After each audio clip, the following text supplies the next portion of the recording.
ભૂપેન્દ્ર પટેલની મોટી જાહેરાત, સરકારી નોકરીમાં જેટલી જગ્યા ખાલી છે બધી ભરી દો, ભરતી કર્યા પછી જવાબદારી વધી જશે, પછી કામને લઈને કોઈ બહાનું નહીં ચાલે। ગાંધીનગરમાં 470 થી વધુ ઉમેદવારોને નિમણૂક પત્ર એનાયત કરતી વખતે સીએમ ભૂપેન્દ્ર પટેલે આ વાત કરી છે। રોજ એક પરીક્ષા લેવાય એવું છે, રોજ એક પરીક્ષા લેવાય એવું છે। આપણે કીધું છે બધા સરકારી નોકરી જેટલી ખાલી છે બધી ભરી દો।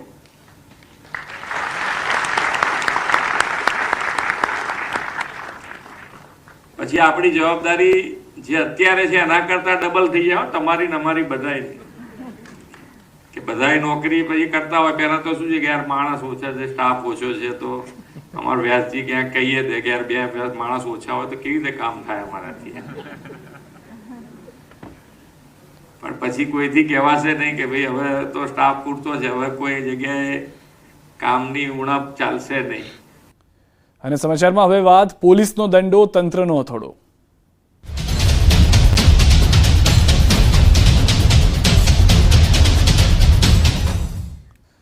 બનાસકાંઠાથી સમાચાર, પાલનપુરમાં ડિમોલિશન, સતત ત્રીજા દિવસે ડિમોલિશનની કાર્યવાહી। અસામાજિક તત્વોના ઘર પર ફર્યું છે બુલડોઝર, ગેરકાયદે દબાણ દૂર કરવામાં આવી રહ્યા છે। બનાસકાંઠાના દ્રશ્યો પણ અમે આપને બતાવી રહ્યા છે કે જ્યાં આગળ અસામાજિક તત્વોના ઘર ઉપર બુલડોઝર ફેરવવામાં આવ્યું, કેમ કે આ જે મકાન હતું તે ગેરકાયદેસર રીતે ખોટી રીતે દબાણ કરી ઊભું કરવામાં આવ્યું હતું। તો અસામાજિક તત્વો સામેનો પોલીસનો એક્શન પ્લાન હવે ખૂબ જ ઓછા કલાકો બાકી। રાજકોટ પોલીસે પણ કુખ્યાત આરોપીઓની શાન ઠેકાણે લાવવા કમર કસી લીધી છે। શહેરમાં વધુ એક કુખ્યાત આરોપીના ગેરકાયદે ઘર પર ફર્યું છે બુલડોઝર। કુખ્યાત માજીદ ભાણુના ગેરકાયદે ઘરની ડિમોલિશનની કાર્યવાહી કરવામાં આવી। થોડા દિવસ પહેલા માજીદ ભાણુએ પોલીસ પર કર્યો હતો હુમલો। ગુજસી ટોક સહિત અનેક ગુનાઓ માજીદ ભાણુ સામે નોંધાયેલા છે। ગઈકાલે પણ પોલીસ દ્વારા જંગલેશ્વરમાં કુખ્યાત બુટલેગર રમા જુનેજા અને જાવેદ જુનેજાના ગેરકાયદે ઘર પર બુલડોઝર ફેરવવામાં આવ્યું હતું। માજીદ રફીકભાઈ ભાણો કે જેના વિરુદ્ધમાં 11 જેટલા ગુનાઓ દાખલ થયેલા છે, જેમાં ગુજસી ટોક, સરકારી કર્મચારી પર હુમલો અને ઘણા ઈજાના ગુનાઓ, ધાકધમકીના ગુનાઓનો સમાવેશ થાય છે।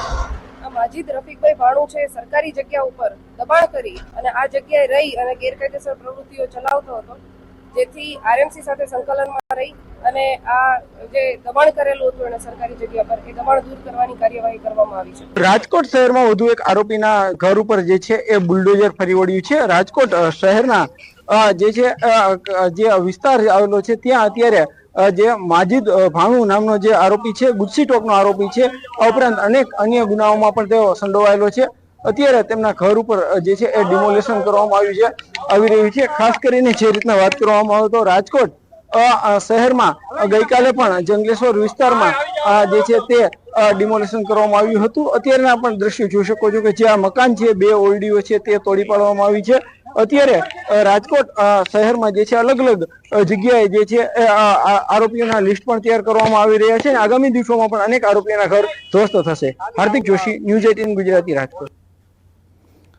અમદાવાદથી સમાચાર, સ્ટેટ મોનિટરિંગ સેલની કાર્યવાહી। દરિયાપુરમાં કુખ્યાતના ઘરે કાર્યવાહી। મનપસંદ જીમખાનામાં ડિમોલિશન, એએનસીને સાથે રાખી કરી છે કાર્યવાહી। જીમખાનામાં ગેરકાયદેસર બાંધકામ તોડાયું છે। જીમખાનાનો 3જો માળ તોડાયો છે। ગેરકાયદેસર પ્રવૃત્તિઓ માટે કુખ્યાત છે મનપસંદ જીમખાના। સ્ટેટ મોનિટરિંગ સેલે જીમખાનામાં ગેરકાયદેસર માળ બનાવ્યો હોવાના પુરાવા આપ્યા હતા। એસએમસી ક્રાઇમ બ્રાન્ચ અગાઉ મનપસંદ જીમખાનામાં અનેક વખત કરી ચૂકી છે રેડ। પ્રથમ તબક્કામાં 24 આરોપીઓની યાદી બનાવવામાં આવેલી છે। એણે અગાઉ જે છે એસએમસીએ રેડ કરીને આ લોકો વિરુદ્ધ ગુનાએ દાખલ કરાવેલા છે અને આ જે અપરાધીઓ છે, ગુનેગારો જે છે એ ભૂતકાળમાં આ લોકોએ ગેરકાયદેસર મિલકતો મેળવેલી છે। આ મિલકતમાં જે છે આ લોકોએ ગેરકાયદેસર દબાણ જે છે કરેલું છે। એ દબાણ માટે જે છે અમે સંબંધિત કચેરીઓને લખાણ કરેલું છે ડીજી સરની સૂચના મુજબ અને આ જે છે હાલ અમદાવાદ શહેરમાં અમારા લખાણ અનુસાર 3 જગ્યા જે છે ડિમોલિશન હાથ ધરવામાં આવેલું છે। દિલીપ રાઠોડ તથા જયેશ રાણા આ બંનેનું જે ગેરકાયદેસર બાંધકામ જણાય આવેલ તે હાલ દૂર કરવામાં આવેલ છે। દિલીપ રાઠોડનું બેકગ્રાઉન્ડ શું છે, કોણ છે? દિલીપ રાઠોડ જે છે એ સાઈબાગ વિસ્તારના લિસ્ટેડ બુટલેગર છે, કિશોર લંગડો એના પુત્ર છે અને એનું જે છે એ ગેરકાયદેસર બાંધકામ રોડના સાઈડ ઉપર જણાઈ આવતા એએમસી પાસેથી એની માહિતી મેળવતા ગેરકાયદેસર જણાઈ આવતા સ્થાનિક બંદોબસ્ત રાખી અને વહીવટીતંત્રને સાથે રાખીને હાલમાં એ ગેરકાયદેસર બાંધકામ દૂર કરવામાં આવેલ છે। તો દ્રશ્યો પણ અમે આપણે બતાવી રહ્યા છીએ. આ જે તે છાપરા જે છે તે તોડી પાડવામાં આવતા આખો જે ત્રીજો માળ છે તે ગેરકાયદેસર રીતે બાંધકામ કરવામાં આવ્યો હોવાની જાણકારી મળી રહી છે. મનપસંદ જીમખાનું કે જેમાં લાંબા સમયથી રેડ કરવામાં આવી રહી હતી. અનેક વિસ્તારોમાંથી આ એક વિસ્તાર છે કે જ્યાં આગળ ગોરખ ધંધા ચાલતા હતા, અસામાજિક તત્વોનો અડ્ડો બની ગયો હતો. અને સૌથી વધારે મહત્વની વાત, જ્યારે આવી જગ્યાઓ મળી છે, આ જગ્યાઓમાંથી અનેક એવી વસ્તુઓ મળી છે કે જે ઘણી વખત દેશ વિરોધી કૃત્યમાં પણ ઉપયોગમાં લેવામાં આવી હોઈ શકે.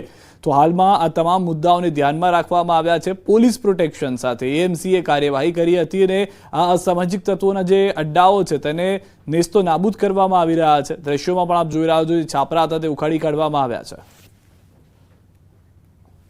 તો વસ્ત્રાલમાં આતંકવાદ